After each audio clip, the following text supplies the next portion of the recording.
Les éditions lelivreaudio.com, en collaboration avec le site internet techno-science.net, vous proposent le 8e numéro des actualités techniques et scientifiques.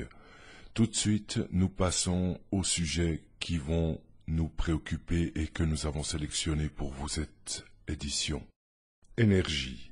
Explorer la structure d'un supercondensateur et l'améliorer. En freinant, le bus le recharge et à l'arrêt, il peut fournir l'électricité permettant d'ouvrir les portes du bus. Voilà une des utilisations du supercondensateur. Bien qu'utilisé dans la vie courante, cet appareil de stockage de l'électricité a une organisation et un fonctionnement moléculaire qui n'avaient jamais été observés jusqu'à aujourd'hui. Des chercheurs du CNRS et de l'Université d'Orléans ont exploré pour la première fois les réarrangements moléculaires à l'œuvre dans des supercondensateurs commerciaux en fonctionnement. Le procédé imaginé par les scientifiques offre une nouvelle clé pour optimiser et améliorer les supercondensateurs du futur. Ces résultats ont été publiés le 17 février 2013 sur le site de la revue Nature Materials. Un schéma présente un supercondensateur et son fonctionnement de l'échelle macroscopique au niveau moléculaire. Les supercondensateurs sont des appareils de stockage de l'électricité différents des batteries. Contrairement à ces dernières, leur charge est beaucoup plus rapide, le plus souvent en quelques secondes, et ils ne subissent pas d'usure aussi rapide liée aux charges-décharges. En revanche, à taille égale et bien qu'offrant une plus grande puissance, ils ne peuvent pas stocker autant d'énergie électrique que les batteries.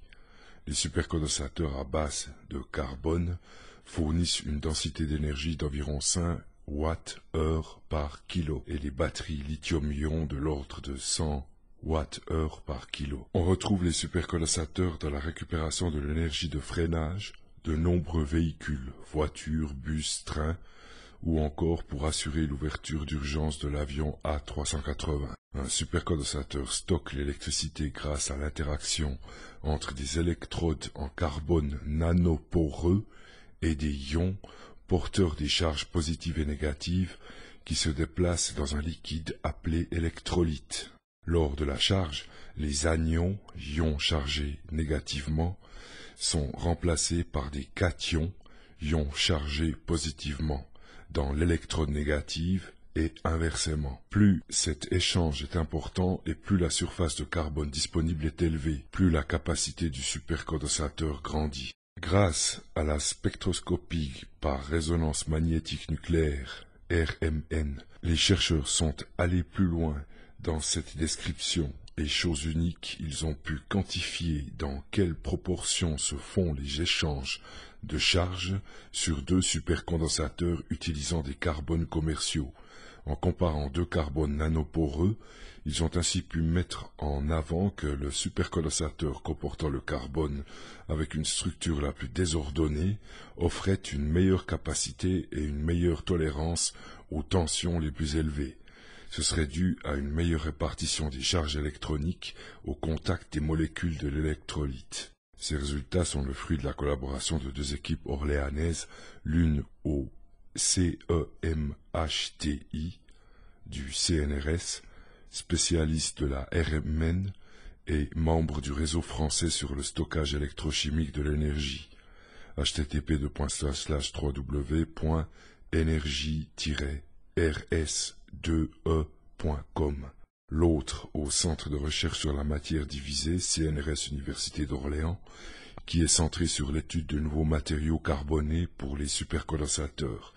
Cette complémentarité permet aujourd'hui la mise au point d'une technique qui offre, tant aux laboratoires de recherche qu'aux entreprises, un véritable outil pour l'optimisation des matériaux du supercondensateur. Vie et terre, grossesse, prévenir l'autisme avec la prise de vitamine B9. Il est sans doute temps d'en prendre tous les jours. La prise de vitamine B9 avant et au début de la grossesse permet de réduire de près de 40% le risque de développement de l'autisme chez le futur bébé. L'autisme se caractérise par la manière dont le cerveau traite les informations en modifiant l'organisation des réseaux de neurones pendant le développement. Cette modification de l'organisation neuronale est peu connue encore aujourd'hui. En grande quantité dans les œufs, les pois, les haricots, mais également les lentilles et les légumes verts à feuilles, la vitamine B9 révèle une fois de plus l'un de ses rôles protecteurs pendant la période de gestation. Elle est indispensable à l'organisme et permet la synthèse de l'ADN et le processus de réparation. Cette vitamine est déjà recommandée pour éviter les malformations du système nerveux de l'embryon, mais en plus, elle réduit le risque de survenance d'autisme chez le bébé à naître. C'est le résultat d'une étude internationale conduite par des chercheurs qui ont retrouvé dans la prise de vitamine B9 une action bienfaitrice sur le système cérébral du fœtus.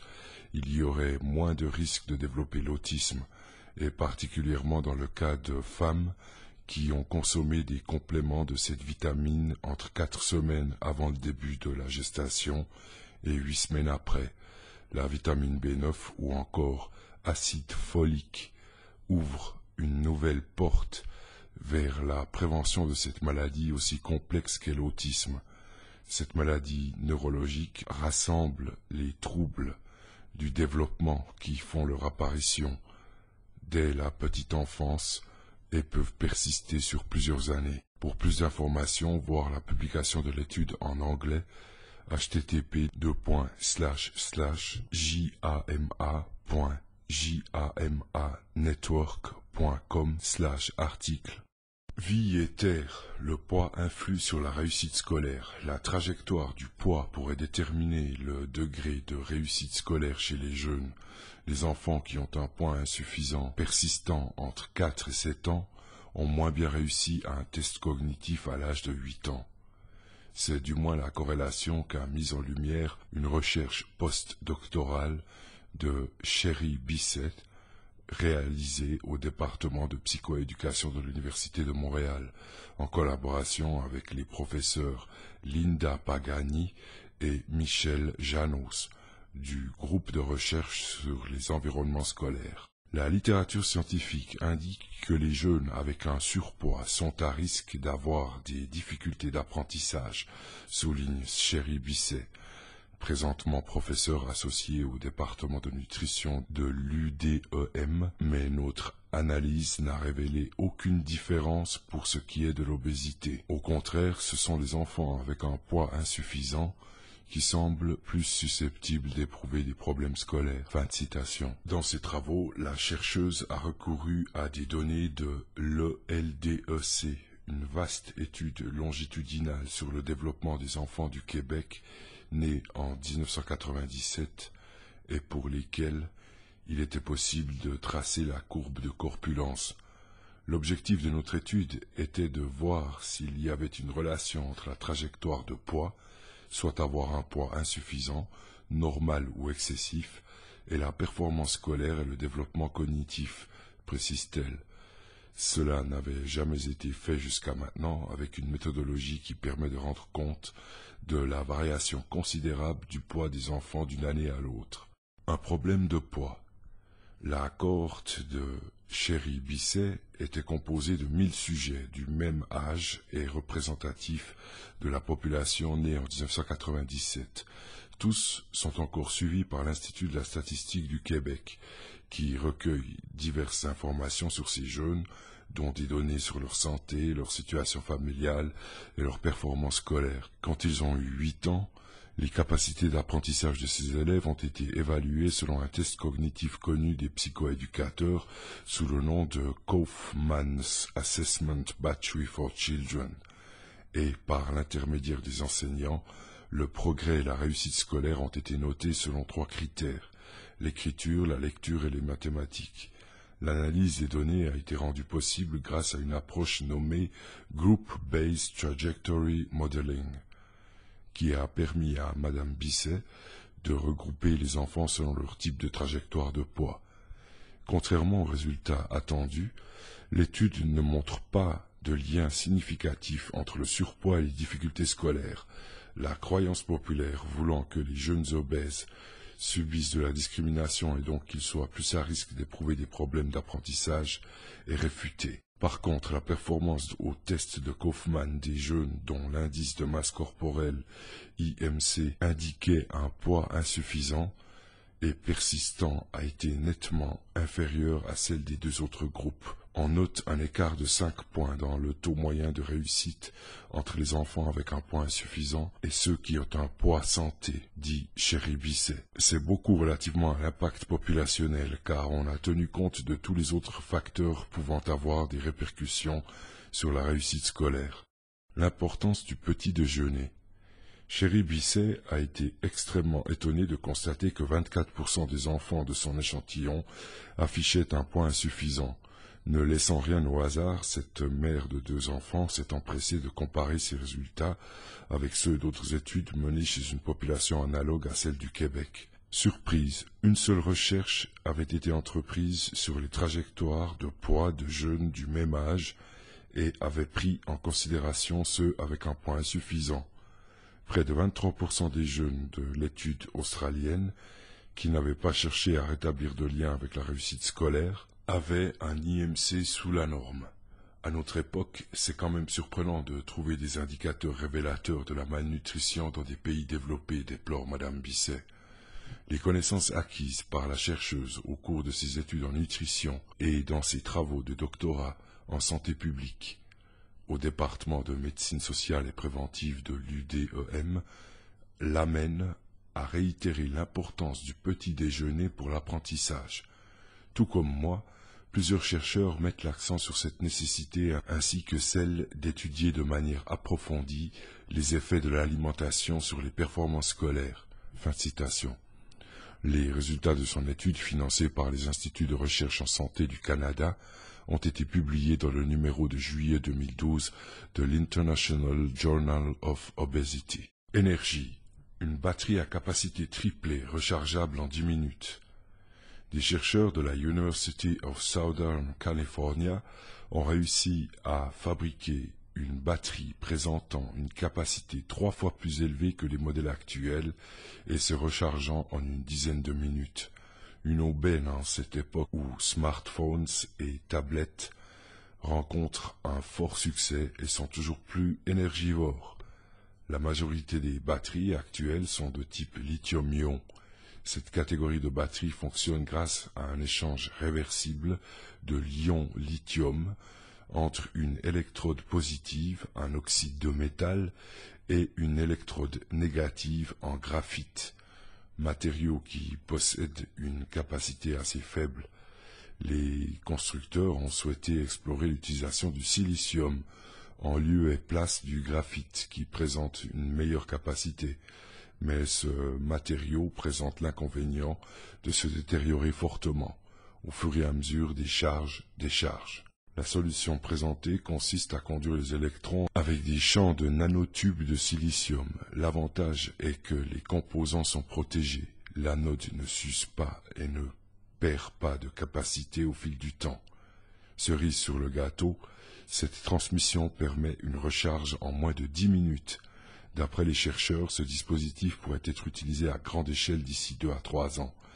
Voici une nouvelle qui donne l'espoir de retrouver des mobiles qui tiennent la charge pendant une semaine. Multimédia, vidéo, un tatouage électronique primé au forum de NetExplo. Jeudi 14 février et vendredi 15 février se tenait au Palais de l'UNESCO à Paris le 6e forum NetExplo qui invitait 10 lauréats inventeurs à présenter leurs créations. Cette année, le jury réunissant une quinzaine d'experts a primé Lu Nanshu, une jeune chinoise qui a présenté un tatouage numérique. Un schéma présente un tatouage avec des capteurs qui surveillent en permanence les paramètres de santé. Ce salon dévoile chaque année des produits et services toujours plus innovants. Il y a quelques années, il primait le site de microblogging Twitter, l'application Shazam, système de reconnaissance musicale, ou encore l'imprimante en 3 dimensions 3D Print. Cette année, nous notons parmi les candidats la présence de Max Liddell, qui a développé une solution permettant de déceler la maladie de Parkinson en analysant la voix du patient. Mais c'est l'Electronic Tattoos, un tatouage électronique développé par Lu Nanchu, une scientifique chinoise accompagnée par des chercheurs de l'université d'Austin au Texas, qui a été désignée innovation de l'année. Cette scientifique avait déjà été honorée l'an dernier par le MIT comme l'un des 35 innovateurs de moins de 35 ans. Electronic Tattoos est une fine membrane en silicone qui se colle sur la peau et donne l'impression d'un simple tatouage. Toutefois, celui-ci est particulier car il est bardé de capteurs qui surveillent en permanence les paramètres de santé et les transmet sans fil grâce à des émetteurs intégrés à un médecin. Résistant aux douches chaudes ou au frottement de vêtements pendant plus d'une semaine, il s'adapte aux déformations de la peau et la transforme ainsi en surface connectée. Il rappelle quelque peu un de nos précédents articles sur un patch épidermique permettant de surveiller sa santé. Les composants du tatouage captent les signaux vitaux les plus infimes comme la température ou le pouls. Placé sur le front, il peut détecter les manifestations de certaines émotions. Sur le cou, il sait capter l'action des cordes vocales et reconnaître les mots prononcés. Avec ce dispositif, un médecin pourrait aisément suivre les effets d'un traitement, d'une opération de son patient ou encore l'évolution d'une grossesse sans avoir à le rencontrer physiquement. Il devient également possible de suivre de près un entraînement sportif. Des améliorations pourraient être apportées au modèle actuel en y intégrant une mémoire interne ou une batterie lithium-ion. Cet objet pourrait ouvrir la porte à de nouvelles interfaces homme-machine permettant de contrôler des objets à distance en bougeant simplement des parties du corps sans même avoir à recourir à des capteurs de mouvement. Vie et terre, l'extinction des dinosaures bien provoquée par une météorite. Le coupable, c'est bien une météorite. Selon une étude rendue publique par la revue American Science, les dinosaures se seraient éteints presque brutalement à cause d'une météorite d'un diamètre de près de 10 km. Ce gros corps venant de l'espace est tombé au Mexique il y a maintenant 66 millions d'années. Grâce à une technologie de datation radiométrique d'une précision optimale, l'étude a pu situer l'écrasement de cette météorite à 66 038 000 années de notre époque, une date vieille de 33 000 ans par rapport à l'extinction définitive des dinosaures, alors que les précédentes recherches l'estimaient 300 000 ans plus en arrière. L'avis du dirigeant et auteur de cette étude en est que ces événements étant très proches sur le plan géologique, l'impact de cette météorite n'a pas manqué de tenir un rôle important dans l'extinction des dinosaures. Paul Rennes, puisqu'il s'agit de lui, a précisé si l'impact a porté le coup fatal aux dinosaures, ça n'a probablement pas été le seul facteur.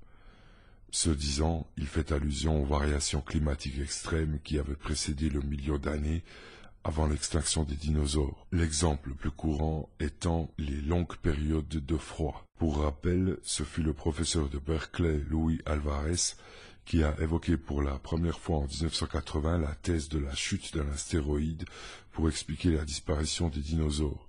Sachez également que le cratère d'impact de cette météorite est large de 177 km, 177 km. Il se situe au large du Mexique. Vie et terre. La domestication de l'olivier a commencé au Proche-Orient.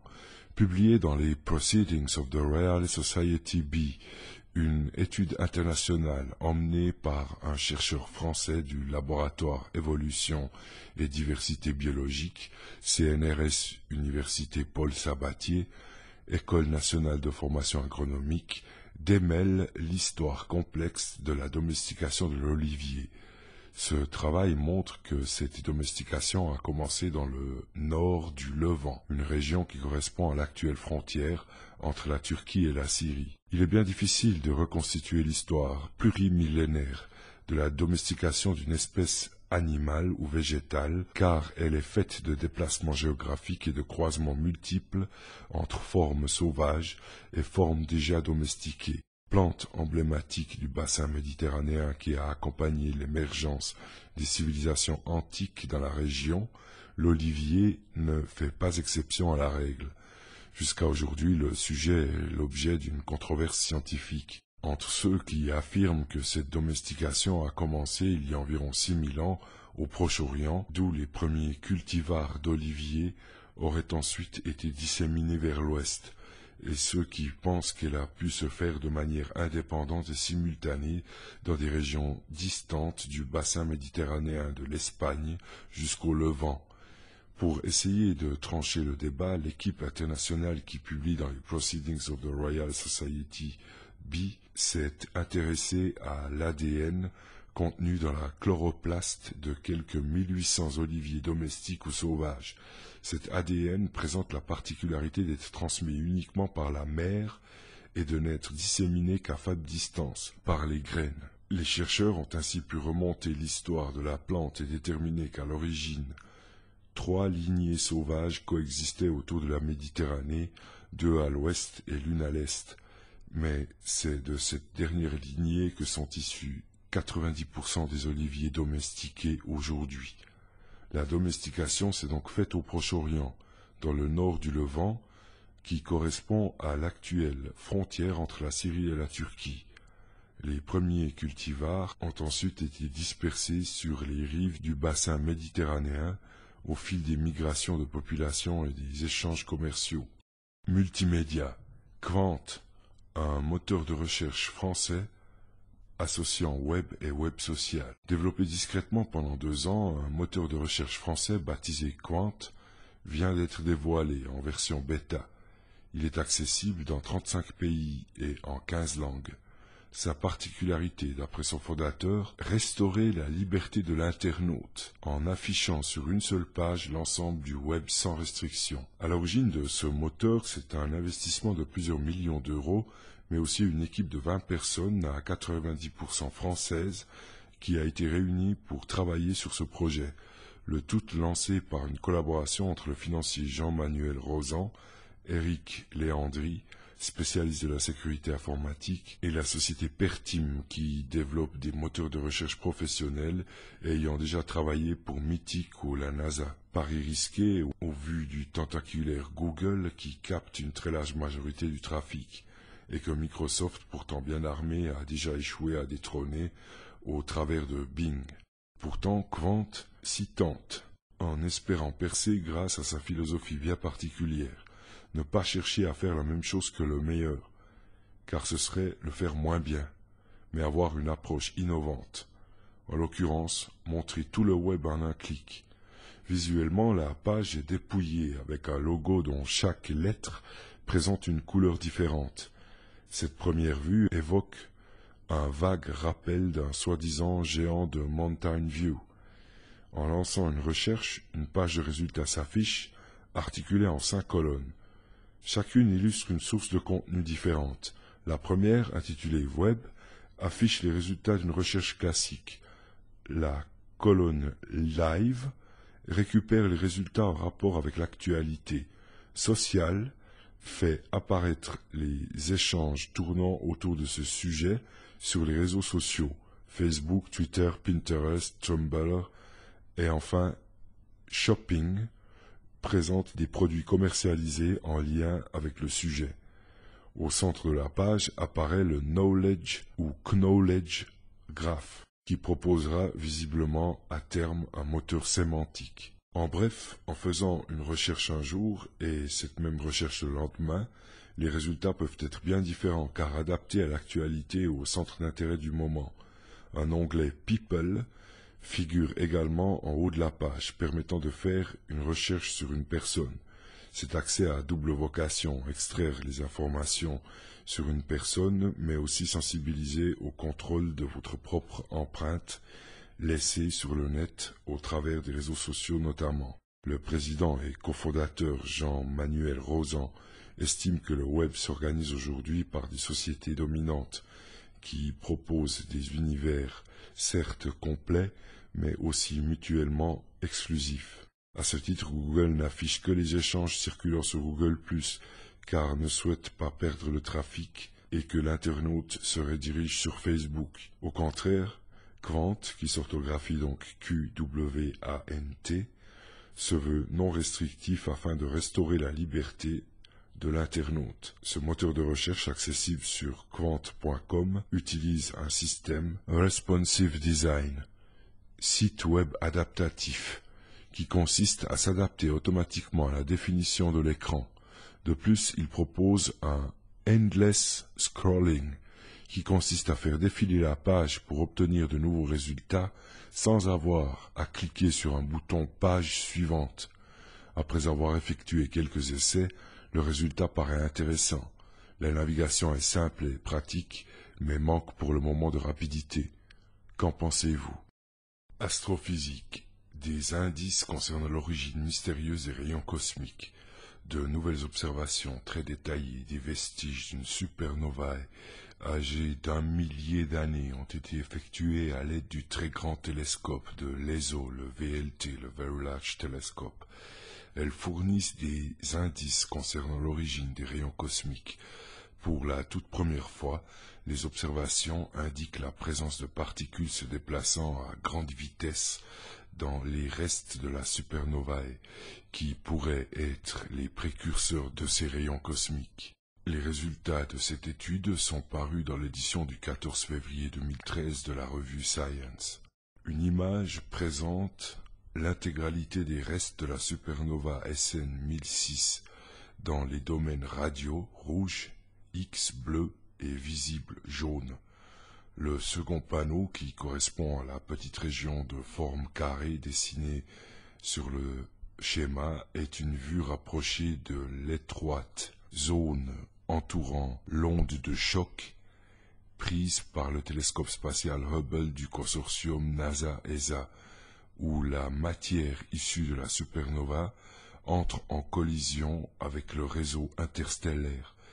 Le troisième panneau montre comment l'unité intégrale de champ de l'instrument VMOS divise l'image en plusieurs petites régions, la lumière provenant de chacune d'elles figurant sous l'aspect d'un spectre constitué de ces différentes composantes de couleurs.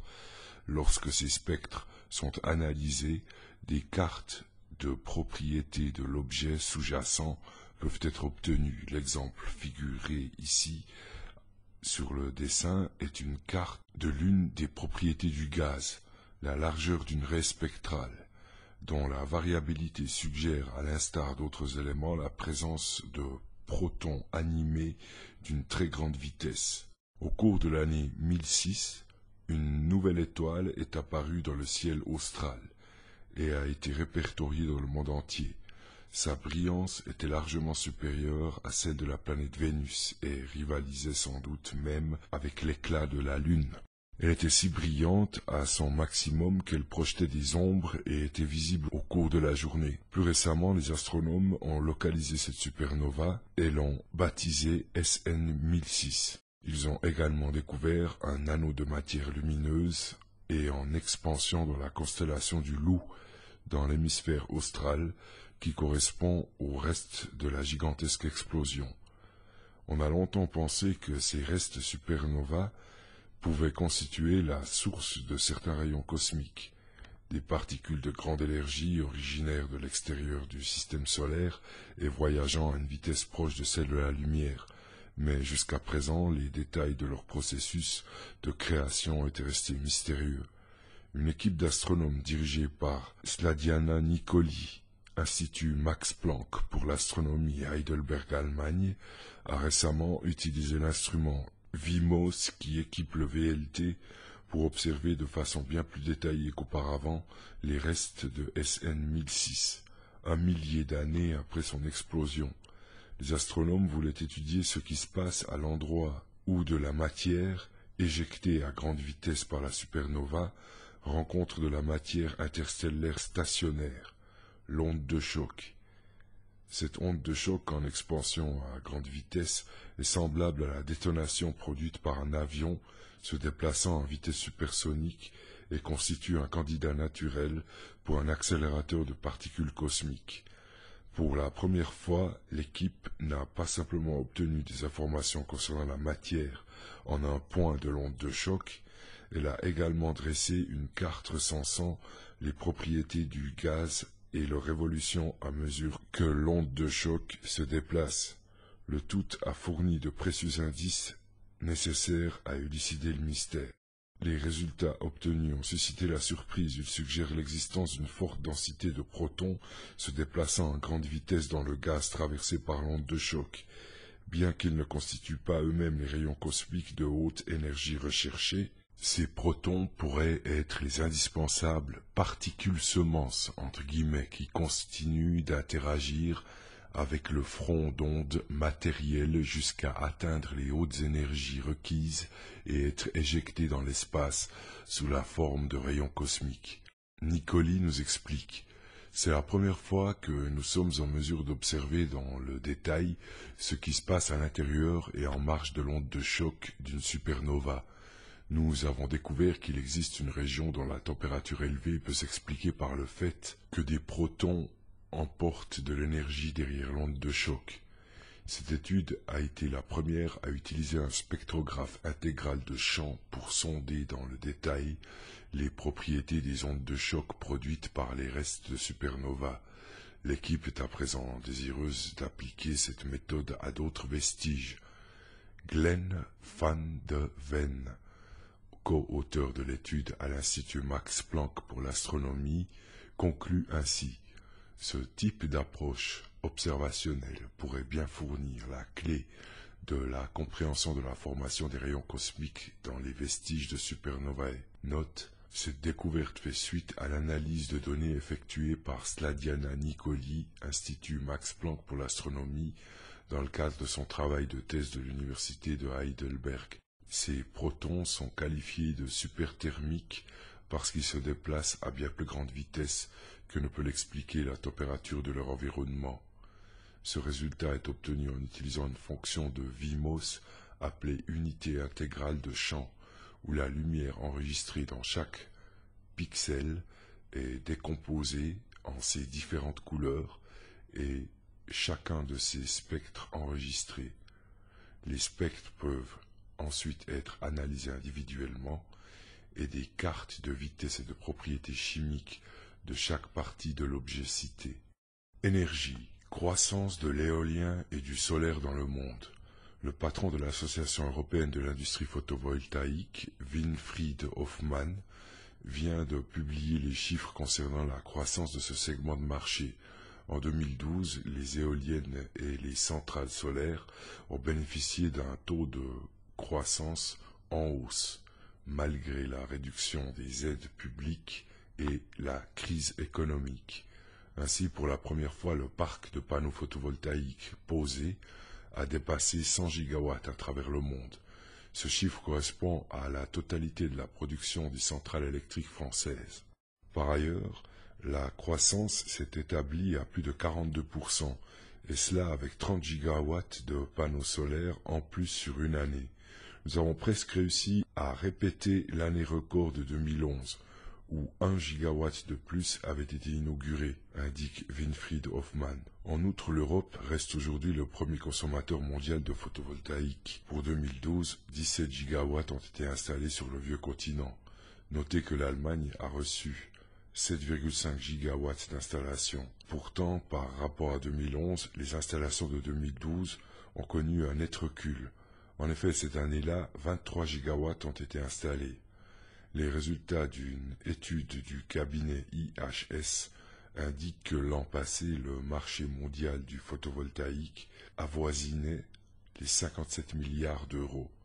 À l'heure actuelle, la puissance éolienne a triplé par rapport aux 5 dernières années. Astrophysique. Voyager 1 explore une autoroute magnétique entre guillemets. La sonde spatiale Voyager 1 explore une nouvelle région de notre système solaire appelée l'autoroute magnétique. Dans cette région, les lignes du champ magnétique solaire sont connectées à des lignes de champ magnétique interstellaires, permettant aux particules provenant de l'intérieur de l'héliosphère d'en sortir et à des particules provenant de l'espace interstellaire d'y pénétrer. Avant que Voyager 1 n'atteigne cette zone, les particules chargées étaient ballottées dans tous les sens, comme piégées sur des routes locales à l'intérieur de l'héliosphère. Les particules roses sont des particules de basse énergie qui proviennent de l'intérieur de l'héliosphère ici dit en relation avec une animation sur le site techno-science.net. La deuxième scène montre voyageurs entrant sur l'autoroute où des particules provenant de l'espace interstellaire bleu affluent de l'extérieur. Ces particules interstellaires sont des rayons cosmiques et ont plus d'énergie que les particules internes. La troisième scène, plus loin sur l'autoroute magnétique, pratiquement toutes les particules internes ont été expulsées et la population de particules externes est beaucoup plus dense. Les rayons cosmiques comblent rapidement cette nouvelle région où toutes les particules internes ont disparu, laissant une zone dominée par les rayons cosmiques venant de l'extérieur. Cette animation est basée sur les données de l'instrument d'analyse des rayons cosmiques de Voyager 1. Ces particules sont invisibles à l'œil humain et leur densité est en réalité moins élevée. Elles sont ici visualisées dans des proportions exagérées. L'animation a été mise en ligne sur le site du Jet Propulsion Laboratory de la NASA le 3 décembre 2012. Physique. Des connexions biologiques pour la microélectronique. La miniaturisation des composants électroniques est en train d'atteindre une limite physique. Si la solution de l'assemblage en 3 dimensions permettrait de gagner de l'encombrement spatial, la fabrication des connexions électriques dans ces nouveaux dispositifs reste un défi technologique. Des biologistes et physiciens du CEA, du CNRS, de l'Université Joseph Fourier et de l'INRA de Grenoble ont mis au point un système de connexion auto-assemblée grâce à des fragments d'actine. L'actine est une protéine qui constitue le squelette des cellules vivantes et qui permet de réguler et contrôler leur forme. Tout cela pour ces structures microélectroniques en 3D.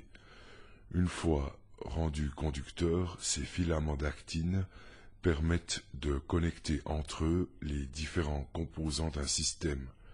Ces résultats ont été publiés dans la revue Nature Materials du 10 février 2013. Une visualisation 3D présente un réseau de connexions réalisé à partir de micropiliers d'actine. D'année en année, nos ordinateurs et téléphones portables deviennent plus performants grâce à la densification des composants microélectroniques qu'ils renferment. Cette densification résulte d'une miniaturation de plus en plus poussée.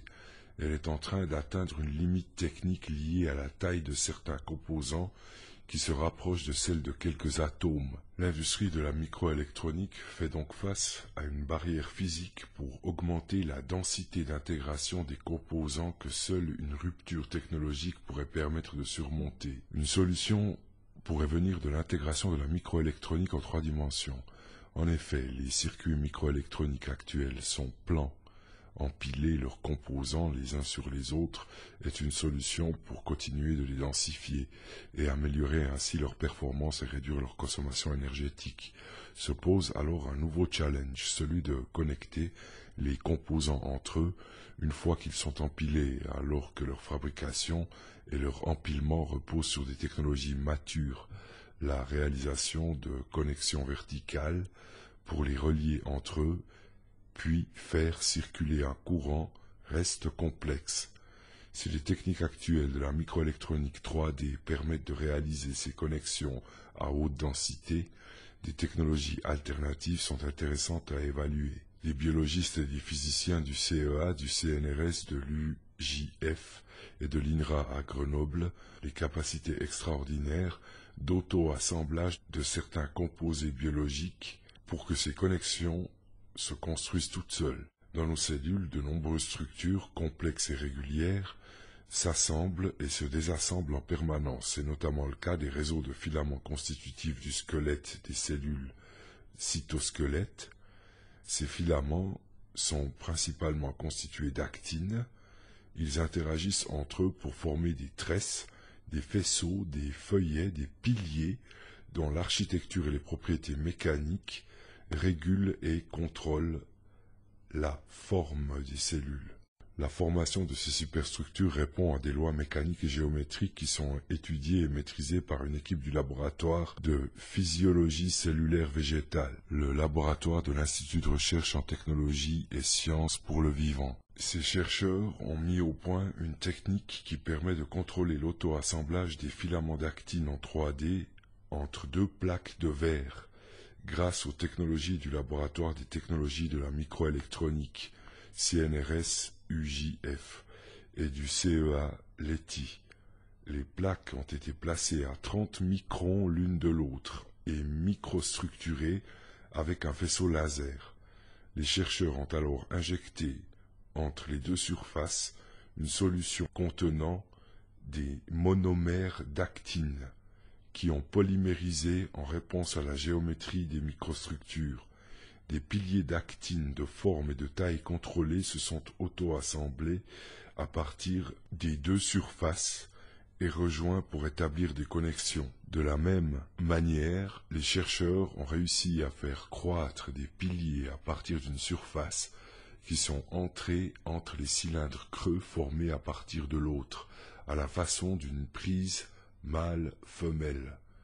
Puis, grâce au savoir-faire des chercheurs du CEA Leti, ces connexions ont été métallisées avec des nanoparticules d'or qui permettent le passage d'un courant électrique entre les deux surfaces. Vie et terre, médicaments à balance bénéfique, risque défavorable. Chaque année, de nouveaux médicaments arrivent sur le marché. Les progrès scientifiques font que les nouveaux arrivants détrônent les anciens, tandis que les nouvelles règles des autorités sanitaires privilégient les plus récents. Mais il y a médicaments et médicaments.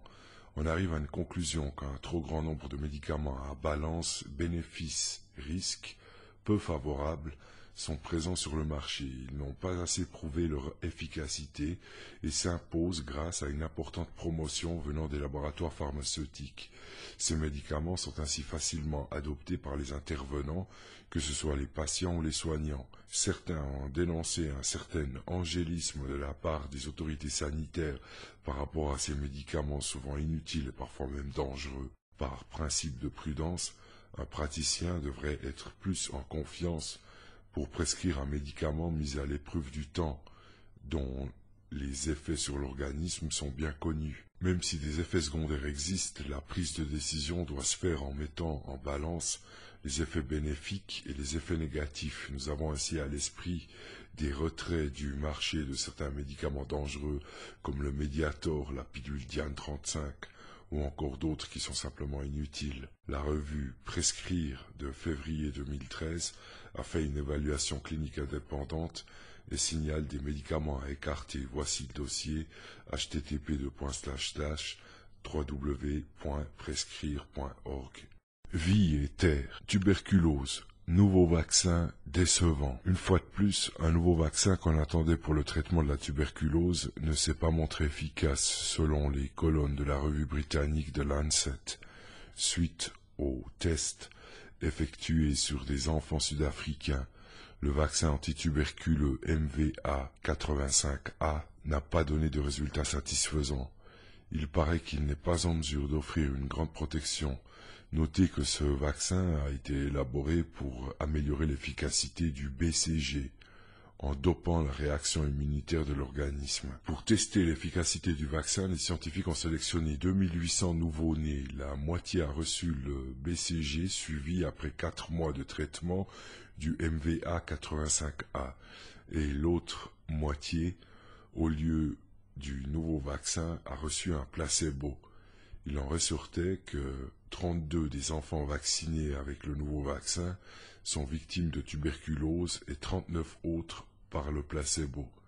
Ce résultat démontre que le vaccin n'est pas encore efficace et qu'il faudrait faire encore plus d'efforts selon l'ONG britannique Wellcome Trust et l'université d'Oxford. Cependant, ce n'est pas un travail inutile, car ce nouveau vaccin ne présente aucun effet secondaire.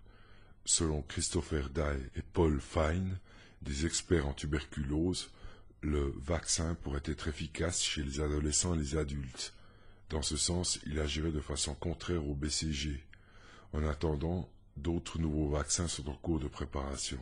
Vie et terre, augmentation du QI, mais pas forcément de l'intelligence. Les tests d'intelligence qui donnaient des résultats moyens de 100 points dans les années 60 donnent aujourd'hui des résultats de 120. C'est ce que les spécialistes de l'intelligence appellent l'effet Flynn, du nom du politologue néo-zélandais James Richard Flynn, qui a remarqué à la fin des années 70 une progression de 3 à 5 points du quotient intellectuel QI par décennie. Le phénomène se serait poursuivi selon plusieurs autres études. Les nouvelles générations seraient-elles plus intelligentes que les précédentes? Ne sautons pas trop vite à une telle conclusion, prévient Serge Larrivé, professeur à l'école de psychoéducation de l'Université de Montréal, qui a dirigé l'ouvrage collectif Le quotient intellectuel, ses déterminants et son avenir, édition Multimonde. Si c'était le cas, souligne-t-il, cela voudrait dire que la génération de nos grands-parents était constituée en grande partie de déficients intellectuels, ce qui est insensé aux yeux de l'histoire. Dans un texte qui vient de paraître dans la revue L'année psychologique, le professeur analyse avec ses collègues Carole Sénéchal, Université d'Ottawa, et Pierre Audy, UDEM, les paradoxes de l'effet Flynn, des causes environnementales. Les différents chercheurs qui se sont penchés sur l'effet Flynn en ont attribué la cause à des facteurs culturels plutôt qu'à des changements d'ordre génétique. Parmi ces facteurs, mentionnant une scolarisation plus précoce et plus étendue, une plus grande familiarité avec des tests d'intelligence, l'urbanisation et l'industrialisation, les changements dans les attitudes parentales, l'amélioration de la santé grâce à de meilleurs soins, et à une alimentation plus équilibrée, ainsi que la prolifération des médias visuels de plus en plus complexes. Mais ce n'est pas dans tous les types de tests d'intelligence que s'observe l'effet Flynn. L'effet est plus fort dans les habiletés visuospatiales mesurées par les matrices de Raven et dans les compétences logiques mesurées par les échelles de Wechsler, alors qu'il est plutôt faible dans les performances verbales et mathématiques. Nous serions plus doués que nos ancêtres quant au raisonnement abstrait ou aux aptitudes visuospatiales, sans les dépasser pour autant dans d'autres aspects de l'intelligence, écrivent les auteurs dans une version vulgarisée de leur texte paru dans la revue Sciences humaines d'octobre dernier. Ce seraient donc ces compétences visuelles et de logique qui seraient davantage sollicitées et développées par notre environnement culturel d'une complexité croissante. Autrement dit, notre intelligence s'exprime différemment sans que nous soyons nécessairement plus intelligents que les générations précédentes. Nos arrière-grands-parents avaient une intelligence plus pratique, nous avons une intelligence plus abstraite. Mais cette explication, qui attribue le développement du QI à des éléments culturels, ne contredit-elle pas les études, notamment réalisées auprès de jumeaux identiques, qui imputent une bonne part du QI à la génétique? La réponse de ce paradoxe est fort simple. Les gènes ne produisent leur effet qu'à la faveur d'un environnement propice à leur actualisation. Ainsi, une personne qui dispose d'un avantage génétique relativement à une habileté particulière va rechercher un environnement stimulant où son potentiel génétique va pouvoir s'exprimer. Selon les chercheurs, l'effet multiplicateur qui s'ensuit est un facteur probable de l'effet Flynn. Les limites de l'effet Flynn. L'effet Flynn n'est par ailleurs pas illimité. Deux parents qui ont des quotients intellectuels élevés n'engendreront pas un enfant attardé, mais la possibilité qu'ils aient un enfant doté d'un QI aussi élevé qu'eux est plutôt faible, affirme Serge Larrivé. Il y aurait ainsi un retour à la normale. La théorie de l'effet combiné des gènes et de l'environnement nous dit qu'un plateau est atteint lorsque l'environnement a livré tout son effet stimulant. On assiste d'ailleurs à une stabilisation du QI dans certains pays développés où les scores sont parmi les plus hauts. Des études montrent un ralentissement de la tendance, voire une stagnation, au Danemark et en Suède, alors que d'autres concluent même à un léger déclin en Angleterre et dans d'autres pays industrialisés. Dans les pays où le QI moyen continue de croître, c'est surtout au sein des classes les plus défavorisées qu'on observe une remontée. Serge Larrivé y voit l'effet d'une éducation de qualité, maintenant accessible à tous. Si l'effet Flynn atteint ses limites dans les pays développés, il commence à se faire sentir dans les pays en voie de développement, notamment dans certains pays africains comme le Kenya et le Soudan. Pour le professeur, il s'agit de bonnes nouvelles. Cela signifie que l'écart entre les plus doués et les moins doués s'amincit.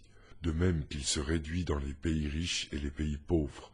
Cela signifie aussi qu'un environnement stimulant peut bénéficier aux plus démunis. Vie et terre. Le rôle de la 6e lettre de l'ADN et des enzymes TET. Ce sont les scientifiques du laboratoire d'épigénétique du cancer de l'ULB qui ont découvert un nouveau mécanisme expliquant la survie du cancer. Ils ont mis en exergue un processus de régulation des gènes, les protéines TET.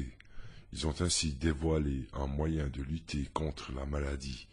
Pour ce faire, les chercheurs reviennent en arrière pour nous rappeler l'existence de la méthylation de l'ADN, ou la 5e lettre qui complète le patrimoine génétique composé des lettres A, T, G, C, la lettre manquante, l'hydroxyméthylation, aiderait à la spécialisation des cellules. Il peut par exemple verrouiller l'expression de certains gènes, mais si ces gènes sont mal méthylés, ils peuvent aboutir à un cancer. Ce changement chimique de génome se fait à partir de la méthylation de l'ADN par les enzymes TET.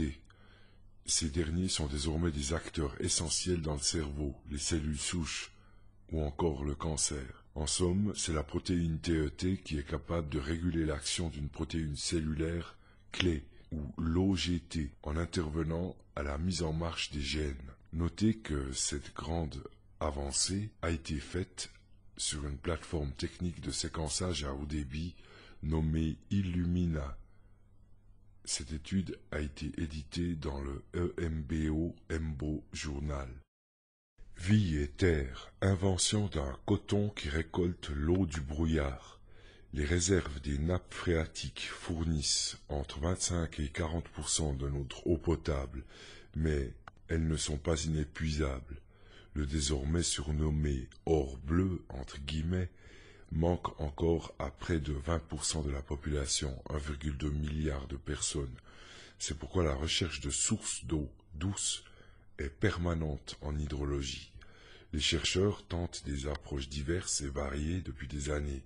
Voici une nouvelle tentative innovante en cours d'expérimentation, la conception d'un matériau alliant du coton et un polymère hydrophile afin de récupérer l'eau du brouillard. Récolter l'eau de la brume n'est pas une idée récente. En 1990, Alain Gioda, hydrologue à l'IRD, l'Institut de recherche pour le développement, avait déjà soumis cette idée qui a depuis été exploitée en utilisant par exemple des filets permettant aux gouttelettes de se condenser et de tomber dans des gouttières. Cette utilisation appliquée dans plusieurs pays permet de récolter 30 litres d'eau par mètre carré de filet, mais présente le problème d'être très dépendante du vent. Le système n'est donc pas utilisable dans toutes les régions. C'est pourquoi une équipe de chercheurs d'Eindhoven, associée à une équipe de Hong Kong, vient de développer un matériau pouvant être hydrophile ou hydrophobe, en fonction de la température. Les résultats publiés de la revue Advanced Materials sont encourageants, puisqu'en appliquant sur le tissu de coton un polymère, le poly-N-isopropylacrymide, appelé également PNIP-AAM, sa capacité d'absorption augmente considérablement. En temps normal, il est capable d'absorber l'équivalent de 18% de son poids, mais ce pourcentage s'envole à 340% grâce au polymère. Un autre avantage très intéressant de ce matériau, il libère toute l'eau qu'il a absorbée lorsque la température augmente, jusqu'à devenir totalement hydrophobe lorsque la température atteint 34 degrés. L'eau ne peut alors plus être absorbée car sa structure forme une couche complètement fermée. De plus, ce coton fonctionne indépendamment du vent et présente la particularité de pouvoir être mis en place directement aux endroits choisis, comme sur un sol cultivé par exemple. Les chercheurs souhaitent poursuivre leurs tests pour parvenir à augmenter la capacité d'absorption de ce coton. Vie et terre, un modèle de cortex cérébral humain à partir de cellules souches. Beaucoup de maladies neurologiques et psychiatriques comme l'épilepsie, l'autisme, l'Alzheimer trouvent leur origine dans le cortex cérébral. Des recherches sont donc nécessaires afin d'étudier les neurones. La difficulté réside dans le fait que les études sur les animaux ne sont pas très intéressantes, car le cortex cérébral humain est très différent de celui de l'animal. Pierre van der Hagen et Ira Espuni Camacho, IRBHM, faculté de médecine, en collaboration avec l'équipe de Serge Schiffman, faculté de médecine ULB, et des collègues de l'INSERM, Université de Poitiers, et de l'Universiteit Antwerpen, apportent une solution. Ils ont produit des neurones corticaux à partir de cellules souches pluripotentes, cellules fabriquées en laboratoire depuis des cellules humaines adultes. Ensuite, ces cellules souches ont été transplantées avec succès chez la souris. Ainsi, les chercheurs ont réussi à réaliser un modèle expérimental de cortex cérébral humain. Ce modèle va permettre d'étudier de nombreuses maladies neurologiques. Cela était difficile à mettre en œuvre auparavant, car étudier sur cortex humain natif n'était pas envisageable pour des questions tant éthiques que techniques. Les chercheurs démontrent également par cette expérience qu'il est possible de produire des neurones de cortex à partir de cellules de peau, des cellules ayant été reprogrammées en cellules pluripotentes. Vie et terre, cancer de la peau, le rôle de la protéine PARP1. Les chercheurs de la faculté de médecine de l'université Laval ont progressé dans la compréhension des mécanismes de réparation de l'ADN. Le PARP1, poly-ADP ribose polymérase 1, joue un rôle important dans la réparation des dommages causés par les rayons ultraviolets induits dans le génome.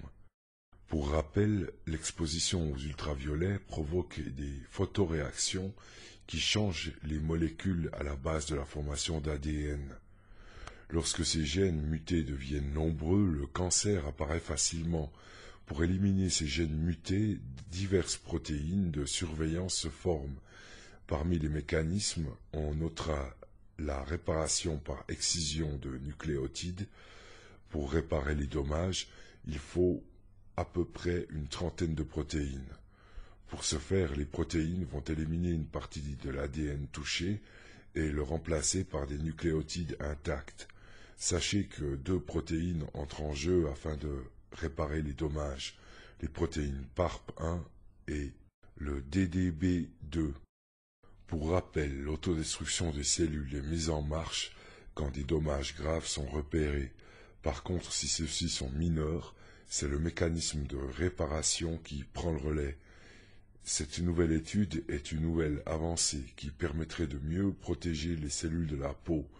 En théorie, le rôle de gardien du génome joué par la protéine PARP1 pourrait avoir des retombées cliniques. En stimulant cette protéine, on pourrait accroître la protection contre les ultraviolets. Au contraire, dans le cas d'un traitement anticancéreux, on pourrait faire appel à des inhibiteurs de cette protéine afin d'améliorer l'efficacité des traitements. Ainsi, les inhibiteurs empêcheraient la séparation des dommages des cellules cancéreuses, cellules que le traitement contre le cancer tend à détruire. Vie et terre, cancer, 13 millions de décès en 2030. Pour les années à venir, les oncologues sont un peu pessimistes. Le fait est que le cancer ne cesse de tuer. D'ici 2030, il sera responsable de plus de 13 millions de décès, a affirmé l'Organisation mondiale de la santé, ou l'OMS, lors de la journée mondiale contre le cancer. L'OMS a souligné que parmi les cancers les plus meurtriers, on note le cancer du poumon, de l'estomac, du foie, du côlon ou du sein. Les spécialistes ont également annoncé que plus de 25% des décès sont dus à des facteurs de risque liés au mode de vie et à l'alimentation. On note parmi ces facteurs de risque l'obésité, le fait de ne pas manger assez de fruits et de légumes, le manque d'activité physique ou encore la consommation élevée d'alcool. Cependant, l'OMS tient à rappeler que dans la plupart des cas, 22% des décès dans le monde sont liés au tabagisme. Agnès Buzyn, la présidente de l'Institut national du cancer, est surtout inquiète pour l'avenir des femmes. De plus en plus de femmes meurent suite à un cancer de poumon, en raison du tabagisme. Ainsi, notre militante compte venir en aide à toutes les fumeuses en les sensibilisant sur la maladie et en multipliant les campagnes. Pour rappel, le cancer a été responsable de plus de 7,8 millions de décès durant l'année 2008. Ces chiffres proviennent de l'International Agency for Research on Cancer, ou IARC. Réchauffement climatique, le paludisme aviaire devrait s'étendre. À partir de relevés sur le terrain, une étude internationale à laquelle ont participé plusieurs chercheurs français a produit un modèle visant à prédire la manière dont le réchauffement climatique va influer sur le paludisme aviaire en France. Les résultats montrent que, d'ici quelques décennies, la montée des températures favorisera l'extension de la maladie dans des régions où elle était actuellement peu présente, comme la Bretagne ou le nord du pays. Ce travail vient d'être publié dans Scientific Reports. Sur une carte figurent en couleur verte les zones de la prévalence du paludisme aviaire qui va baisser d'au moins 1% selon les prévisions du modèle, tandis que sont indiquées en rouge les régions où la prévalence de la maladie augmentera d'au moins 10%. Quelle peut être l'influence du réchauffement climatique sur l'émergence de maladies infectieuses? La température ou le niveau de précipitation peuvent affecter la vitesse de développement des pathogènes ainsi que l'abondance de la survie des invertébrés qui les transmettent, comme c'est le cas avec les moustiques vecteurs du paludisme ou de la dengue. Il est donc possible que la hausse des températures favorise la transmission de certains pathogènes et l'accroissement de leur aire de répartition. Cependant, il est délicat de prédire l'émergence et l'expansion géographique de maladies infectieuses humaines, car ces prédictions se heurtent aux mesures sanitaires mises en œuvre pour limiter les infections.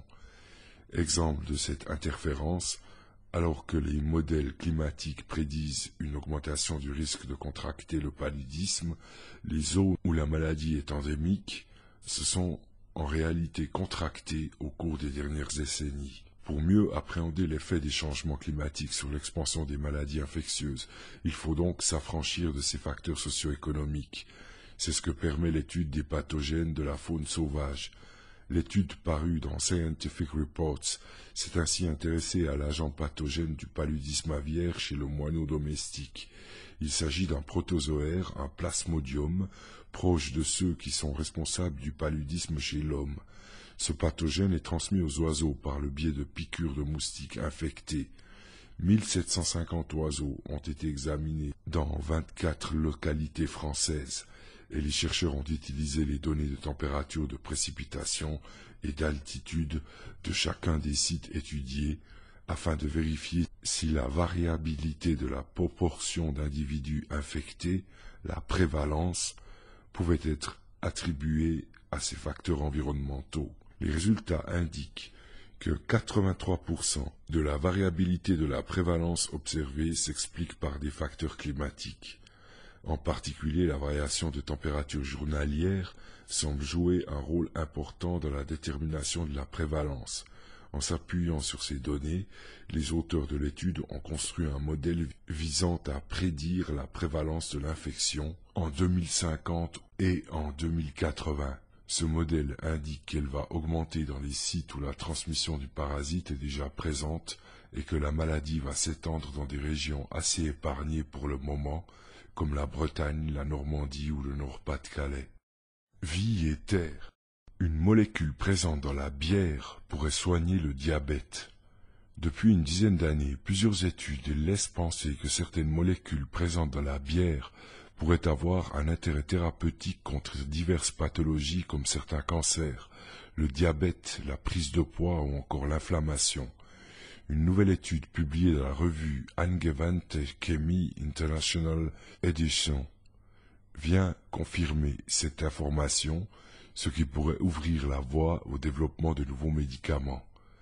Pour fabriquer de la bière, il faut mélanger de l'eau chaude et du malt, passer le mélange par différents processus chimiques aboutissant à un jus sucré, porter ce jus à ébullition, y ajouter du houblon et brasser le tout. Des molécules de houblon, les humulones, dérivées de la lulupine, issues du brassage, donnent à cette boisson sa mousse caractéristique et son goût amer, et présente des propriétés antioxydantes et antibactériennes.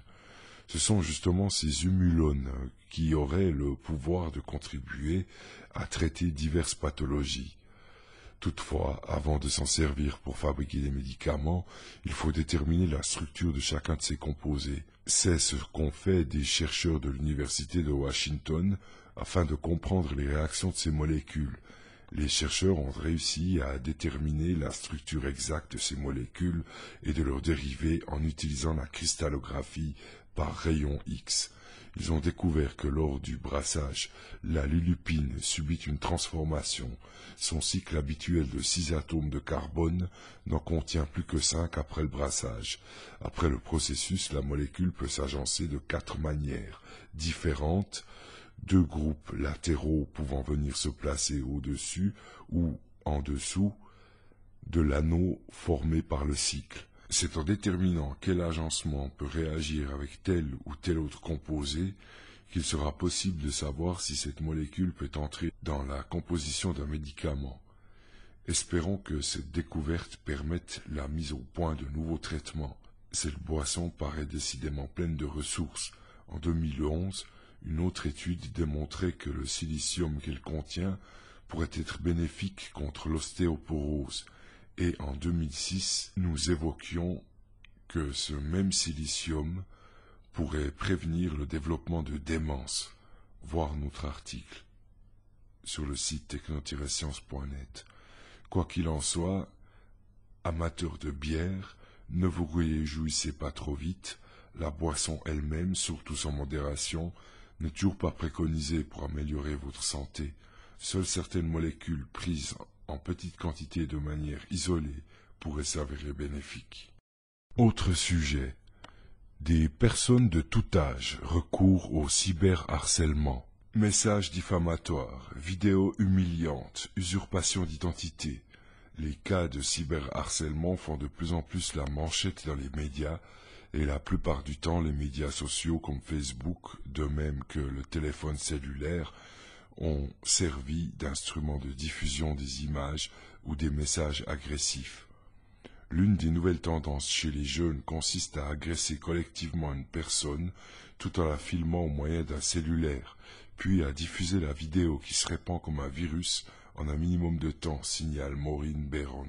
La diffusion de telles images ou la propagation de rumeurs ou de courriels insultants, que ce soit par l'entremise d'Internet ou d'un téléphone portable, peuvent constituer dans certains cas une infraction pénale passible d'emprisonnement ou d'une amende élevée, rappelle-t-elle.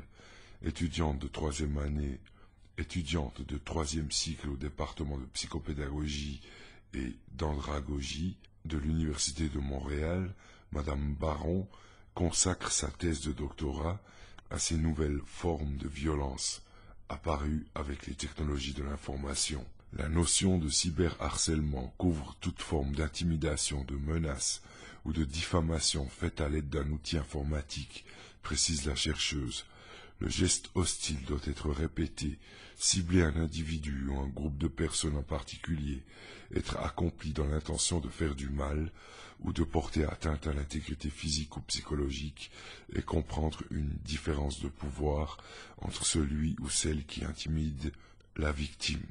D'après Maureen Baron, le cyberharcèlement mérite toute l'attention des chercheurs et des dirigeants, particulièrement des milieux scolaires, car il peut menacer le développement social, psychologique, éducationnel et émotionnel des victimes, jusqu'à en pousser certaines au suicide. Et le problème ne touche pas que les adolescents, les adultes aussi peuvent être victimes ou agresseurs. Des personnes de tout âge utilisent le cyberespace pour tenir des propos méprisants ou humiliants, ainsi que pour formuler des incitations à la haine ou à la violence entre autrui, mentionne cette spécialiste des nouveaux médias. La parité règne. Dans ses travaux de doctorat, Madame Baron a distribué à quelques 300 directeurs et directeurs adjoints d'écoles du Québec et de l'Ontario un questionnaire dans lequel ils étaient invités à dire s'ils avaient déjà été victimes de cyberharcèlement et s'ils avaient connu une victime dans leur entourage. La réponse a été oui. Une quinzaine de directeurs et de directeurs adjoints du Québec auraient reçu des messages dénigrants transmis au moyen des nouveaux médias par des élèves ou des parents. En Ontario, on en dénombre une quarantaine. Les données préliminaires de Madame Baron ne permettent pas pour l'instant d'expliquer l'écart entre ces deux provinces, mais elles démontrent que la parité règne au royaume des harceleurs. Si le harcèlement physique est l'apanage des garçons, sur Internet, tout change, et les filles s'en donnent à cœur joie, affirme Maureen Baron. Peu encline à la violence physique, elle se rattrape par écrit, si bien qu'il y a autant de garçons que de filles qui peuvent faire circuler un texto mal intentionné ou encore déposer un message dégradant sur la page personnelle de leur victime. Enseigner la bienséance sur le web. Depuis sa maîtrise à l'université Concordia, cette mère de 2 enfants âgée de 62 ans scrute les effets des nouveaux médias pour tenter d'approfondir sa compréhension du phénomène. Il y a peu de documentation sur le thème du cyberharcèlement auprès des adultes, note-t-elle.